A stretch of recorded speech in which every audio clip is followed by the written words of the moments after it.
Con su permiso, señor presidente. Gracias. Quisiera, primero que nada, hacer un breve resumen en razón de que el documento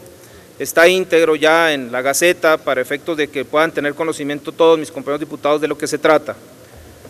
Decir que para 2012 entraron en vigor una serie de reformas en materia de narcomenudeo, en donde se entregaron facultades y obligaciones a los estados y los municipios. Dentro de estas facultades y obligaciones que se entregaron a estados y municipios, viene parte de las relativas que tienen que ver con los centros de desintoxicación, en donde se establece la obligación a las entidades federativas de poder consolidar en las principales ciudades centros que sean del Estado y que permitan la rehabilitación y reinserción de quienes tienen este problema. Quienes hemos vivido durante del 2007 para acá una circunstancia de inseguridad que hemos ido solucionando poco a poco, trabajando junto con la sociedad, vemos que este es un problema que debemos de atender, el poder garantizar mediante una reforma a la Ley General de Salud una verdadera revisión de los centros de desintoxicación, de los centros de deshabituación a las drogas, porque no tenemos claridad de cuántos son, dónde están y cuántas personas están dentro de ellos. No tenemos claridad a partir de esta reforma de cuántos han ingresado y cómo salen y cómo se reinsertan en la sociedad. Tenemos registros de 1994 a 2011 de que han ingresado poco más de 616,000 personas. El 86.5% de ellos han ingresado hasta 10 veces a estos centros y no sabemos el resultado que tienen. Por ello propongo esta reforma que permita una verificación, que permita una autorización, inspección, vigilancia y registro de todos los centros públicos y privados especializados en el tratamiento, a fin de tener una base de datos que sea confiable, establecer también líneas generales para los programas que permitan una reinserción del adicto a la sociedad,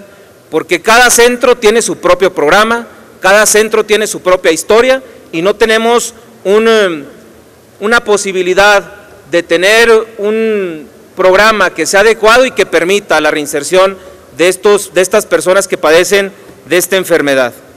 Esta supervisión que planteamos busca que las condiciones físicas del lugar sean adecuadas, que tenga un funcionamiento administrativo adecuado, porque muchas veces reciben apoyos del gobierno federal o estatal y no tenemos transparencia en el manejo que estos apoyos brindan o en el manejo de estos apoyos que tienen, capacitación del personal, operación de sistemas de tratamiento y promover, una vez realizado este proceso, una serie de certificaciones que les permitan acceder a los recursos públicos del gobierno federal y de los gobiernos estatales y, por qué no, de los gobiernos municipales. De lo que se trata, pues, es, en esta reforma que planteo,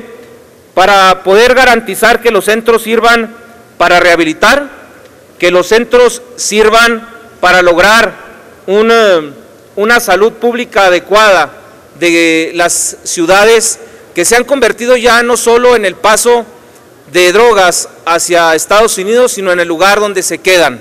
Y eso se convierte también en caldo de cultivo para la delincuencia organizada, en donde se promueve la propia distribución al interior de estos centros y se promueve la delincuencia y se promueve la inseguridad. En ese orden de ideas, pues, pido el respaldo de esta soberanía a esta iniciativa que plantea, como ya lo comentó el presidente, una reforma para poder crear en este proyecto de decreto, modificar el artículo 192, 192 bis, el 192 cuáter de la Ley General de Salud, a efecto de establecer nuevas obligaciones y atribuciones, así como fortalecer las ya existentes de las autoridades federales y autoridades locales respecto del tratamiento, atención y rehabilitación de las adicciones, dando paso así también a, una vez certificados, poderles dotar de presupuesto a las entidades federativas para poder coadyuvar con los privados a garantizar una efectiva atención en este problema que lacera a los jóvenes y que no solamente ya está en los jóvenes, sino también en los mayores